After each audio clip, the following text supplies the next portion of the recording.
අපි ස්පර්ශ කරන ධර්මයන් පිළිබඳව අපි මත් වෙන්නේ නැද්ද මාන්නෙන්? ඒක ලෝකේ හැමෝටම කිය යන්න අපි කැළඹෙන්නේ නැද්ද? ඒ ධර්මයට අපි ලෝභ වෙන්නේ නැද්ද? ඒක නැවත නැවත මෙනෙහි කරලා පොත් ගාලා ඒකට පෝස්ටර් ගාලා හැම තැනම බෙදන්න අපට මානසිකත්වයක් එන්නේ නැද්ද? සමහර අයට මොනවාරද තේරුණාම ඒ තේරිච්ච දේ ලෝකෙටම කිය යනවා. බලනකොට යාට තේරිච්ච දේට වඩා ඒ තේරිච්ච දේට යා බැඳිච්ච ප්‍රමාණය වැඩි. සමහර දේවල් වැටහිලා තියෙනවා. ඒක හැම තැනම විග්‍රහ කරනවා ඊළඟ පියවර වඩන්නේ. ඒ තේරිච්ච දේට වඩා තේරිච්ච දේ පිළිබඳව තියෙන ලෝභය ඊට වඩා වැඩි. මෙන්න මේ දුර්වලකම් අදත් අපේ වර්තමාන තාපසවරු ළඟ, යෝගිවරු ළඟ, ආර්ය ශ්‍රාවකයෝ ළඟත් මේ දුර්වලකම් තියෙනවා. මෙන්න මේ දුර්වලකම් නිවැරදි කරන්නට ඕනේ. ඒකාන්ත වශයෙන්ම රාත් වෙන උත්තමයෙක් නම් එයා තුළ සිතවිල්ලකින්වත් කෙලෙසයක් තියෙන්න බෑ නේද? තමන් වඩන මේ ආර්ය අෂ්ටාංගික මාර්ගයට මෙච්චර ලෝභය තියෙනවා නම්, තමන්ට තේරෙන ධර්මතාවයන් පිළිබඳව මේ තරම් ලෝභය තියෙනවා නම්, තමන්ට වැටහෙන පුංචි පුංචි කාරණා පිළිබඳව මේ තරම් ලෝභයක් නඩත්තු කරනවා නම්, එයාගේ සිතවිලි පුරාම තියෙන්නේ ලෝභය නම් එයා කොහොමද රාත් වෙන්නේ? රාසින්වත් සිතවිල්ලකින්වත් කෙලෙස් ඇති නොවන තැන නේද නිරෝධ සමාපත්තිය තියෙන්නේ. මේ තරම් තියෙනවා නම් මේක කෙලෙස් සමාපත්තියක් නේද නිර්මාණය වෙලා තියෙන්නේ. ආර්ය අෂ්ටාංගික මාර්ගයම දැන් එයා තුළ අනාර්ය අෂ්ටාංගික මාර්ගය වෙලා නේද? හේතුව වැඩෙන්නේ කෙලෙස් නම්, පිරියෙන්නේ ಗುಣ නම්. ඒක කොහොමද ආර්ය අෂ්ටාංගික වෙන්නේ? ඒක අනාර්ය අෂ්ටාංගික ක්‍රමයක් වෙලා. නොපැවැත්මට තමයි ආවේ, ಗುಣ වඩන්න තමයි ආවේ. දැන් පැවැත්මට යනවා, වඩන්නේ අගුණ. මෙන්න මේ දුර්වලකම් නිවැරදි කරන්නට ඕනේ. මේ අඩුපාඩු හදා ගන්නට ඕනේ. තවත් කී වතාවක් ඉපදෙන්න, තවත් කොච්චර වතාවක් මේ ලෝකේ ඉපදිලා දුක් විඳින්නද? අපට තව තවත් ඉපදිලා දුක් විඳින්න බෑ. මේ සංසාරේ හැමතැනම තියෙන්නේ දුක, වේදනාව. මේකෙන් නිදහස් වෙන්න නම් අපි වඩන මාර්ගය තුල තියෙන දෝෂ ටික නිර්දෝෂ කරන්නට ඕනේ. මේක ඒකායන මාර්ගය, ආර්ය අෂ්ටාංගික මාර්ගය. ඒකායන මාර්ගය සතර සතිපට්ඨානය. හැබැයි මේකෙන් නිවන් දකින්න පුළුවන් වුණාට නිවන් දැකපු කට්ටිය බොහොම අතලොස්සයි නේද?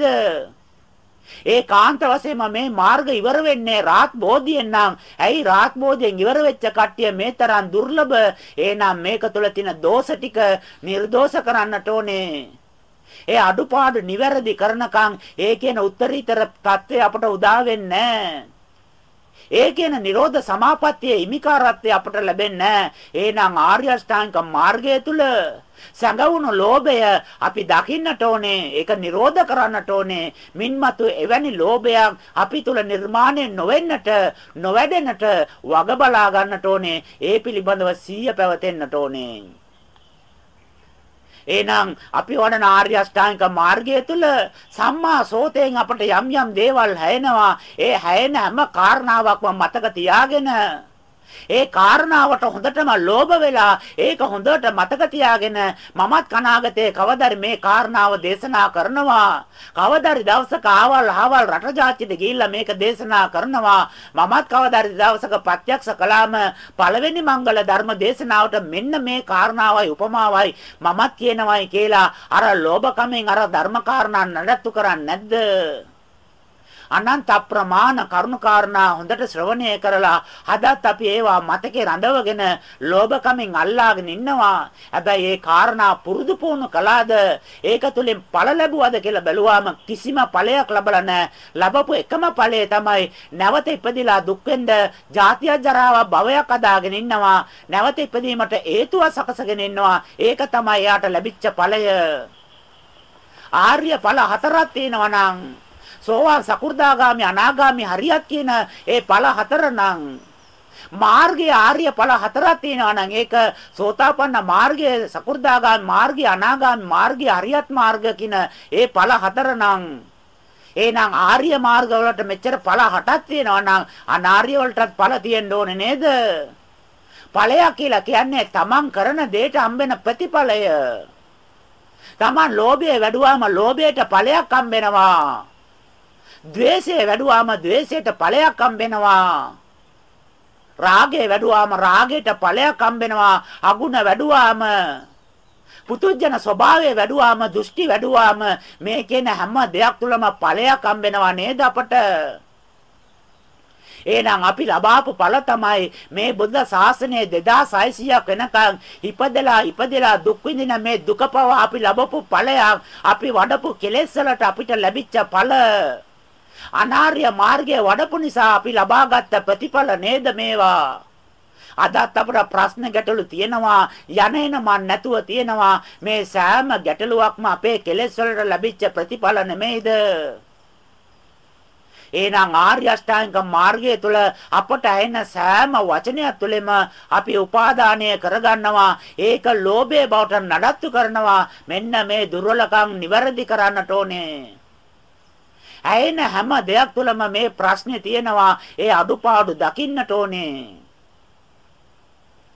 අපිට ඇහෙන ඕපාදෝප අපේ මතක තියාගන්න නැද්ද? ඇයි අර මිනිස්සු කෙලෙසන්නට ඕනේ? ඒ මිනිස්සු අපහාස කරන්නට ඕනේ. කවදාරි මිනිස්සු අපට මොනවර්ධයක් කළාම ඒ මිනිස්සුන්ගේ දුර්වලකම් අඩුපාඩු තියාගෙන හිටියාම ඒක මතකෙ තිබුණාම බනින්න ලේසි, නිඳා කරන්න ලේසි, අගෞරව කරන්න ලේසි. ඇයි? ඒ මිනිස්සුන්ගේ සේරම ප්‍රශ්න ටික ගැටලු ටික අපි දන්නවනේ. එහෙනම් මේ මතකය නඩත්තු කරන එක, මතකේ නඩත්තු කරගෙන ඒවා මතකේ තබාගෙන ඉන්න එක ලෝභය නෙමෙයිද? එහෙනම් අපේ මතකයන් පවා අපි තුල ලෝභයක් වශයෙන් නම් තියෙන්නේ. ඒවා අපි නඩත්තු කරන තාක්කල්, ආරක්ෂා කරන තාක්කල් රාත්පලය කියන්නේ වීලුවක් නෙමෙයිද අපට? කවදාවත් රාත් බෝධි අපේ සිතට ප්‍රත්‍යක්ෂ වෙන්නේ නැහැ. ඇයි? කරන තරම කරලා තියෙන ලෝභය ප්‍රගුණ කරන එක, නඩත්තු කරන තරම කරලා තියෙන ලෝභය නඩත්තු කරන එක. එහෙනම් හැම දෙයක් තුළින්ම ලෝභය නම් අපි තුල පවතින්නේ. අපි කවදාවත් සසර දුකෙන් එතර වෙන්නේ නැවත නැවත මේ දුක තියෙන සසරේ නතර වෙනවා. එහෙනම් ආර්ය අෂ්ටාංග මාර්ගය තුළින් සම්මා වාචාව වඩන ආර්ය ශ්‍රාවකවරු අනන්ත අප්‍රමාණ ලෝභය වඩනවා. ඒ කතා කරන හැම දෙයක් තුළින්ම තමන්ගේ ಗುಣකතන කරන්නේ නැද්ද? අසුවලා මේ විදියටයි අපි මේමයි ඒ කාලේ වැඩ කළේ. අපි මේ විදියටයි ಗುಣධර්ම වඩන්නේ. අපේ චරිතය මෙන්න මේ ආකාරයට මේ වගේ උදේ පාන්දර අතරට අපි හැරෙනවා. මේ වගේ වත්පිළිවෙත් කරනවා. පිණ්ඩපාතෙන් ජීවත් වෙන්නේ. මේ හැම එකක්ම සම්මා වාචා නෙමෙයි. මේවා මිත්‍යා වාචා. එයාගේ ಗುಣකතන කරනවා. අනිත් අයට වඩා එයා වටිනාකමක් දක්වනවා. අනිත් අයට වඩා ශ්‍රේෂ්ඨකමක් එයා තුළ නිර්මාණය කරනවා. අනිත් අය ඉදිරියේ එයා ප්‍රශංසාව ගෞරව ලබන්න එයාගේ චරිතය උපදමනවා. මේ හැම තැනම තියෙන්නේ එයා තුළ ලෝභය නෙමෙයිද? ගෞරවයට තියෙන ලෝභය නිසා එයාගේ වචන වලින් එයාගේ ಗುಣධර්ම ටික කියලා ඒ ලෝභය නඩත්තු කරනවා. අතරට නැකිටනම් තුනට නැකිටනම් ඒකේ ප්‍රතිඵල Tamanට තේනවා නම් ඒක තවත් කෙනෙකුට කියන්න තියෙන උවමනාව මොකද්ද? Taman තුල තියෙන ලෝභය නෙමෙයිද? Taman ශ්‍රේෂ්ඨයි කියන ලෝභය නෙමෙයිද මේ නඩත්තු කරන්නේ? ඇයි මේ දුර්වලකම් අපට තේරෙන්නේ නැත්තේ?